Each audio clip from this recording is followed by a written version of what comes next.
Приветствую зрителей нашего телеканала. Я Влад Давыдов и корреспонденты Якутии-24. Подведем итоги дня. Смотрите сегодня.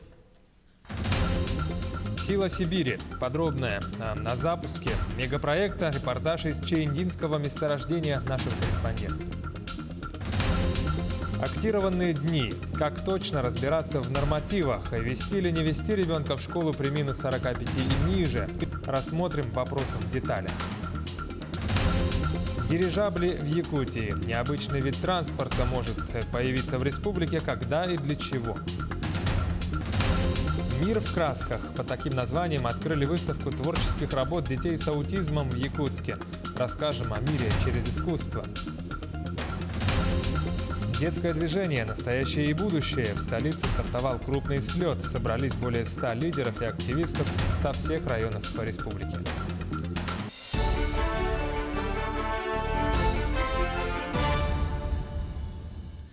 Айсен Николаев посетил Булунский район. В рамках поездки глава Якутии провел совещание по социально-экономическому развитию этого улуса, посетил объекты образования, дивизию Северного флота России, а также площадку ветровых установок в поселке Тикси.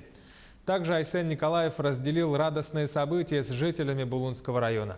Принял участие в торжественном открытии школы в труднодоступном селе Кюсюр. Здание площадью 3000 квадратных метров было построено на средства инвест-программы Якутии. Общая стоимость строительства – 550 миллионов рублей. После этого Айсен Николаев посетил агрошколу в поселке Быковский. Лидеры двух стран России и Китая накануне дали старт масштабному проекту «Сила Сибири». Запуск этого проекта позволит попутно газифицировать Ленский, Алекминский, Нюрбинский и Алданский районы Якутии. Сейчас идет проектирование, чтобы газифицировать 30 населенных пунктов. Запуск объекта – это также новые рабочие места для специалистов регионов в «Газпроме». Репортаж из Чаиндинского месторождения нашего корреспондента Василия Радченко. Уникальное событие, историческое событие. Якутский газ теперь питает не только наш регион и соседние регионы Сибири и Дальнего Востока, но и целую страну – Китай. Подача газа в магистральный газопровод идет в штатном режиме. Сибирь заполнен газом с Чаиндинского месторождения и находится под давлением. «Газпром» готов к началу поставок газа в Китайскую Народную Республику. Цифры небывалые. 2200 километров составляет протяженность трубопровода, который идет от Чаиндинского месторождения до границы с Китаем, до Амурской области. Здесь, на Чаиндинском месторождении, этот момент запуска ощущался наиболее остро, наиболее приятно, так как мы находились среди людей, которые непосредственно работали на этом предприятии и в течение всего нескольких лет с нуля буквально возвели здесь все до того, что мы можем наблюдать сейчас. Уважаемый Владимир Владимирович, разрешите дать команду на открытие линейного крана. Команду на открытие линейного крана. Разрешаю. Диспетчер, прошу открыть линейный кран. Линейный кран на границе с Китайской Народной Республикой открыт. Подача газа началась. Свое начало газопровод берет здесь, в Якутии, на Чаиндинском месторождении. Всего за 4 года с нуля в самом сердце непроходимой тайги удалось построить одно из крупнейших предприятий России. Предприятие, которое смогло и еще сможет дать рабочие места людям со всех уголков страны. Благодаря программе «Местные кадры в промышленность» работу получило и большое количество якутян. Мы сейчас делаем проектирование для того, чтобы газифицировать 30 населенных пунктов нашей республики. Ну и, конечно, это все-таки трудовые ресурсы, которые могут работать на предприятиях «Газпрома». Если говорить в целом, то больше, наверное, до 2000 человек будет задействовано в будущем. И мы все-таки реализуем в республике программу «Местные кадры в промышленность». И уже сегодня тут, на предприятии «Газпрома» работают наши люди с республики Саха-Якутия. Также хотелось бы отметить, что как наше региональное руководство, так и руководство компании, даже господин Си Цзиньпинь отметили при запуске, что важным является вопрос экологии и сохранения окружающей среды. И как нас заверило руководство компании и Якутии, здесь на нашей земле соблюдены все нормы и все санпины, и производство и перекачка газа является высокоэкологичным. Экологический аспект, он очень важен. Надо сказать, что проект прошел строжайшую экологическую экспертизу, прежде чем приступить к реализации. В этом плане мы не подкачаем. После себя здесь будет, я глубоко уверен, после нас здесь не будет ни мусора, не будет ни незаконных порубок и тому подобного безобразия. Все будет хорошо. После запуска предприятия объем поставляемого газа равен 10 миллиардам кубических метров в год. Но Чаендинское месторождение уже сейчас готово выйти на показатели в 20 миллиардов. Все оборудование уже готово к масштабным поставкам. Тем самым Якутия стала центральным и пока единственным поставщиком газа на всем дальневосточном континенте. Василий Радченко, Георгий Григорьев, Чаендинское месторождение. К другим новостям. 5 декабря в Петербурге стартует 9-й международный форум «Арктика. Настоящее и будущее». На одной из площадок там будет презентована концепция проекта «Дирижабли Якутии». Когда эти необычные летательные аппараты смогут подняться в небо и для чего их собираются здесь использовать? Репортаж Максима Кардоза из Москвы. Эти воздушные гиганты из прошлого снова в моде. О дирижаблях все чаще вспоминают и за рубежом, и у нас в стране. Их используют как туристический транспорт в научных исследованиях. И вот теперь эксперты предложили перевозить на аэростатах грузы и пассажиров в труднодоступных районах Арктики. Для взлета и посадки дирижабля достаточно и обычного поля. Не нужно тратиться на содержание аэропорта или любой другой инфраструктуры. Причем такой транспорт еще и экологически чистый, что в условиях хрупкой северной природы тоже важный фактор. Дирижабль на сегодняшний момент является самым экологичным видом транспорта. Если еще раньше и все наши расчеты базировались на дизельные установки дирижабли, то сейчас мы уже видим, что это будет и природный газ, и водород, и электричество. То есть мы выходим автоматически в самый экологический вид транспорта. Сейчас обсуждается создание двух видов дирижаблей грузоподъемностью 16 и 32 тонны. Например, самый большой серийный вертолет в мире Ми-26 способен перевозить до 20 тонн. Но аэростат может лететь дальше, причем без дозаправки. Кстати, и топливо для этих летательных аппаратов можно производить прямо в Якутии. В современных условиях, когда в Якутии открыты колоссальные месторождения гелия, которые на сегодняшний день займет первое место в мире, потребителем гелия может быть, естественно, кто? В первую очередь дирижабль. На сегодняшний день уже созданы газонепроницаемые оболочки, которые в течение года могут держать гелий. И его не надо даже восполнять в оболочках. Дирижабли Якутии – это лишь проект. Для воплощения в жизнь этой идеи нужны миллиардные вложения, которых пока нет. И трудно сказать, когда именно якутяне смогут купить билет на дирижабль. Максим Кардозу, Виктор Олесов, Москва. Коммунальщики Алданского района рапортуют, что готовы к объемам работ накануне Нового года. Запасы топлива пополнены, дежурные аварийные бригады сформированы. Подробности у Руслана Павлова.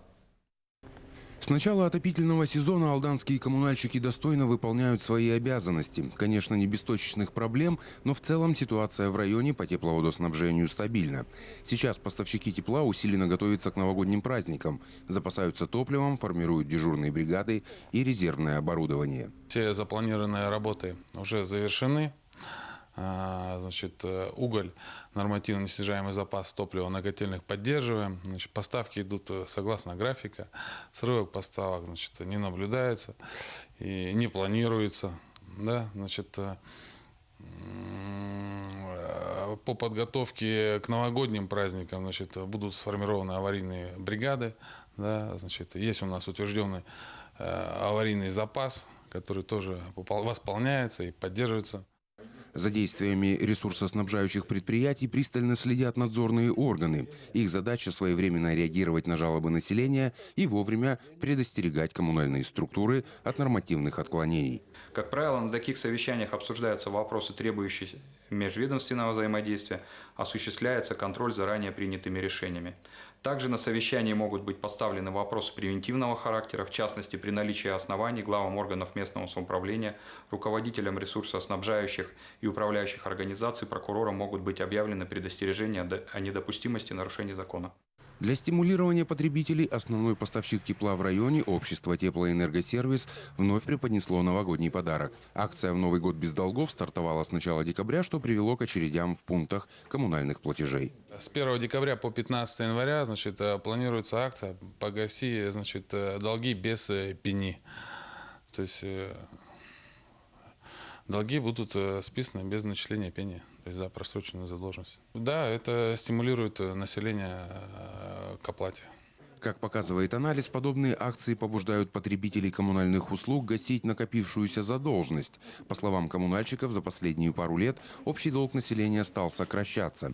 Положительная тенденция говорит о том, что установлена связь населения с коммунальными структурами, а работа теплоснабжающих организаций вышла на конструктивный уровень. Руслан Павлов, Сергей Шупачев, Александр Лукин, Алдан. В Ленске в рамках городской программы развития дорожно-транспортного комплекса идет работа по освещению улиц и дорожной сети.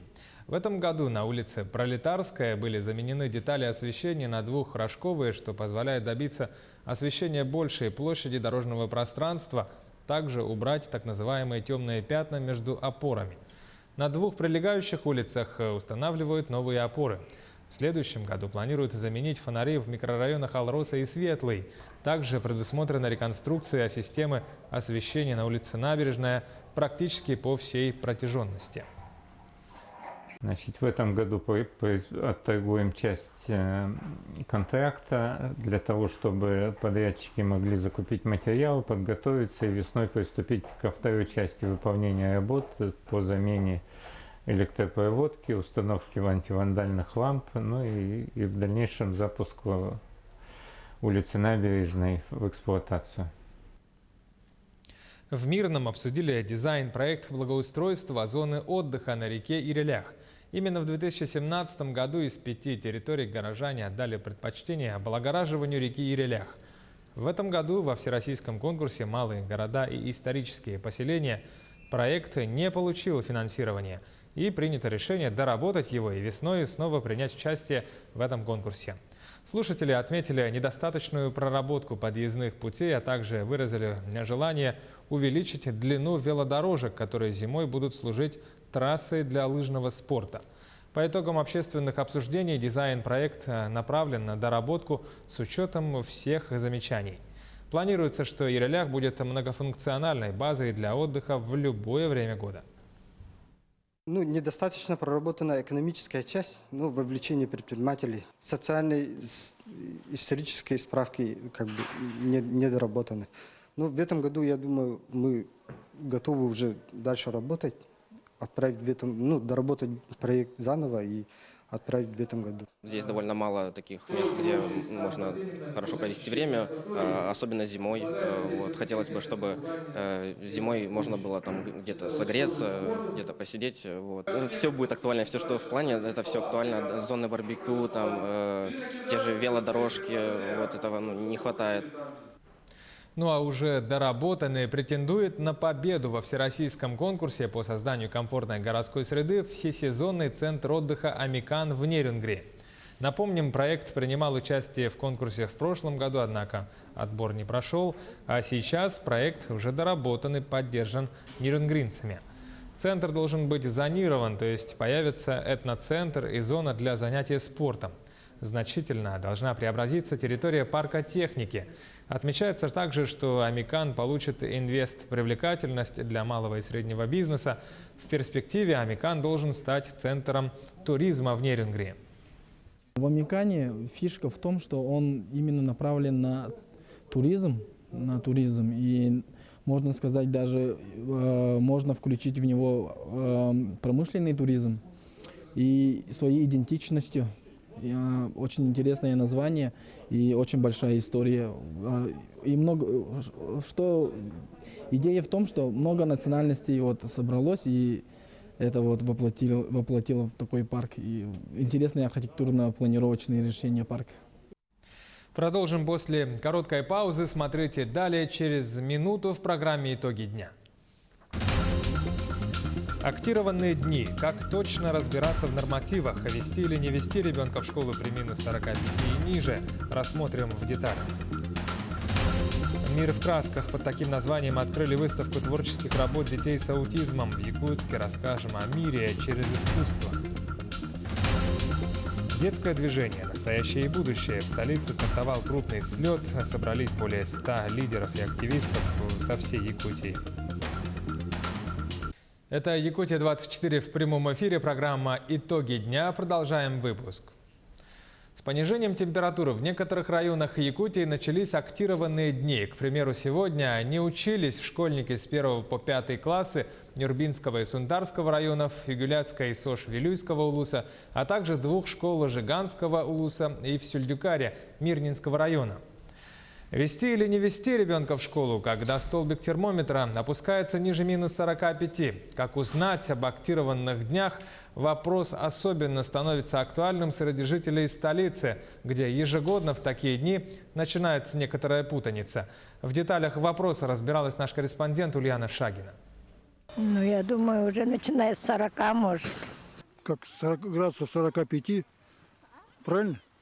Как положено, наверное, 45 с 1 по 4 класса. Так при какой температуре все-таки объявляется актированный день? К примеру, в Нюрбинском районе сегодня школьники не учились. Утром температура воздуха в Нюрбе составляла 45 градусов ниже нуля. В школу не пошли ученики с 1 по 5 классы. Это более 2000 детей. Между тем пустуют классы и в некоторых отдаленных селах района.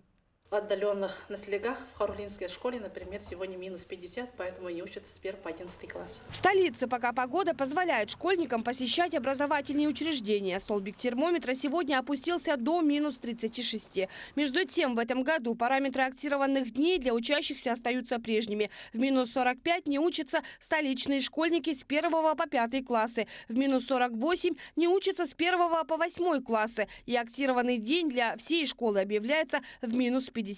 В список не входит образовательные учреждения северных улусов, к примеру, Аймиконского, где дети не учатся, начиная с минус 52. Во всех муниципальных общеобразовательных учреждениях города Якутска объявляются актированные дни при ориентировании на показатель гидрометеостанции. Замер температуры для первой смены производится в 6 утра. В учет берется наиболее низкие показания в столичных районах Гемиин и Аэропорт. Узнать о состоянии погоды можно на сайте гидрометеостанции. Очень многие родители сейчас имеют свои гаджеты, те же самые сотовые телефоны, где в основном у большинства населения бывает доступ к интернету. Вбить ссылку на сайт yakutgidromet.ru в избранный или в закладки и ежедневно просматривать данную температуру. При условии, если, как уже я ранее говорил, по температуре города Якутска район Аэропорт или район Гемиин где-то показывает, например, 48 для 1-5 классов, объявляется актированный день автоматически. Такое решение может быть принято самостоятельно родителями, если ребенку далеко идти до школы, отсутствует автомобиль или путь до школы осуществляется на автобусе. В этом случае родители могут оставить ребенка дома. Если в случае самостоятельно родитель посчитал, что, например, температура наружного воздуха 44 и посчитал, что в районе по отдаленности ребенку трудно будет добираться и холодно, когда родитель принимает решение, что не отправляет в школу, должен обязательно привести классного руководителя, чтобы ребенок, у нас зимы туманные бывают, чтобы нигде не пропал и не потерялся.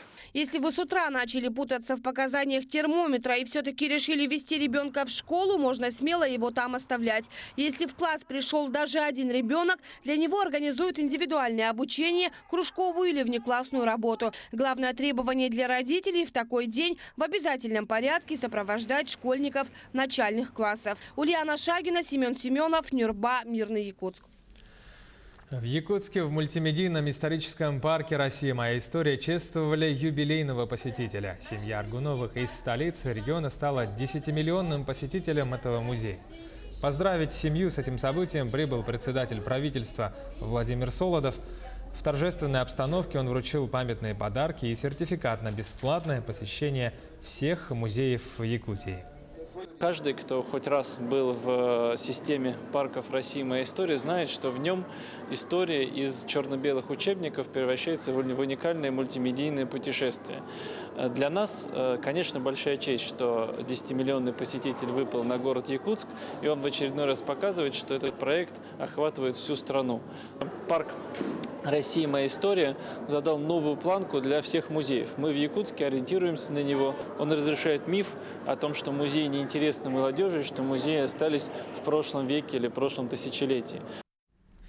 Банк ВТБ внедрил универсальную линейку пакетов расчетно-кассового обслуживания для предпринимателей. Структура новой линейки пакетов услуг соответствует лучшим рыночным практикам.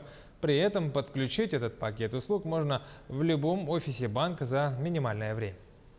Корпоративным клиентам теперь доступны целых 4 пакета услуг. На старте самое важное – все включено и большие обороты. 2 последних предприниматель может формировать под себя, подключая дополнительные опции. Расчетный счет как в российской, так и в иностранной валюте открывается бесплатно. Безвозмездно и обслуживание счета в рублях при использовании интернет-банка и проведении рублевых платежей внутри ВТБ. Мы понимаем, для растущего бизнеса очень важно быстро и с минимальными затратами получать качественное банковское обслуживание. Поэтому мы предлагаем нашим предприятиям, не имеющим у нас расчетного счета, подключить пакет услуг на старте с льготным банковским обслуживанием, без оплаты стоимости пакета услуг в течение года с даты открытия расчетного счета. Помимо этого, для среднего и малого бизнеса банк предлагает льготное финансирование по программам господдержки. Банк ВТБ активно участвует во всех программах государственной поддержки для МСП. Одна из таких программ – это программа 1764 от Министерства экономического развития. Она подразумевает выдачу кредитных средств по ставке не более 8,5% годовых в горизонте 5 лет 2019 по 2024 года. Для Дальнего Востока в рамках данной программы действуют особые, более лояльные условия по целям и видам деятельности. Кредиты выдают как на пополнение оборотных средств, так и на инвестиционные цели. В дальнейшем ВТБ планирует перевести всю свою продуктовую линейку в цифровой формат. Саргалана Федорова, Семен Семенов, Якутск. Слет детского движения республики стартовал в столице. 120 лидеров и активистов со всей республики собрались в Центре отдыха и оздоровления детей «Сосновый Бор». Они определят векторы развития, подведут итоги года, изберут новых председателей детских советов. Отметим, что в настоящий момент в Якутии активно работает единое детское движение «Стремление», а также школы республики включаются в российское движение школьников. В него вступили 400 учебных заведений. Также в рамках слета этого года среди учащихся пройдет конкурс под названием «Молодой лидер Якутии». Школьники из 12 районов там защитят свои проекты.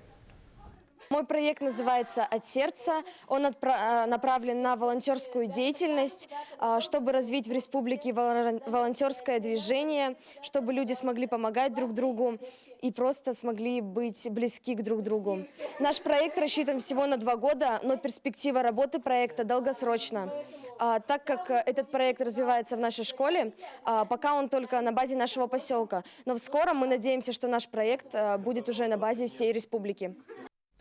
«Мир в красках» – так называется выставка творческих работ детей с аутизмом. Торжественное открытие прошло сегодня в Якутске в студии творчества Татьяны Татариновой. О мире через искусство расскажет наш корреспондент Саргалана Неустроева. Эти картины – результат творчества детей, к сожалению, с нередким в настоящее время заболеванием аутизмом. Все, что здесь можно наблюдать – это способ познать окружающий их мир, не применяя стандартные методы. Этот интересный проект был организован 6 лет назад. Его задача – социализация детей с аутизмом через изобразительное искусство. Сегодня в Центре «Особый ребенок» занимается более 130 детей. Организация существует только за счет поддержки родителей и спонсоров. И то, что сегодня делает Центр «Особый ребенок» под руководством Скрябиной Инны Валерьевны, это действительно вот родители, это ассоциация родителей детей аутистов, они просто большие молодцы. И, к сожалению, то, что не может сегодня какую-то помощь оказать в большом, вот, в полном объеме государства, вот такие проекты, люди, инициаторы, как Татьяна, которая занимается такими с детьми, как раз и вот помогают этим детям. Вот самое главное – это социализация, интеграция в общество. В этом году Центр выиграл грант проекта «Народный бюджет» и впервые выехал на пленер в Турцию. Детям удалось запечатлеть пейзаж в античном стиле. Вот в этом году был такой сюрприз, да, как благодарность, возможно, да, что я с детьми могу, да, именно на таком красивом ландшафте, да, такие красивые пейзажи писать именно вот непосредственно там. Это уже, да, благодаря вот этому гранту. Директор центра признается, с тех пор, как проект начал свою деятельность, динамика в развитии у детей-аутистов повысилась. Также это помогло сплочению и сотрудничеству родителей. Мы реализуем разные проекты по возрастам, по возрастным группам. У нас работает студия «Вырастайка» для детей дошкольного возраста. Его поддерживает народный бюджет. И у нас еще работа ведется по старшим детям, которые поддерживаются Министерством труда и социального развития. Ну и дальше мы будем участвовать и писать гранты в республиканские конкурсы. И надеемся, что мы будем участвовать в российских грантах. Желающие увидеть творческую выставку «Мир в красках» могут сделать это в любое время. Экспозиция продлится до конца января и представит работы детей разных возрастов. Сарглана Неустроева, Семен Семенов, Якутск. Наш телеканал «Якутия-24» продолжает работу в прямом эфире. Оставайтесь с нами и смотрите наш канал.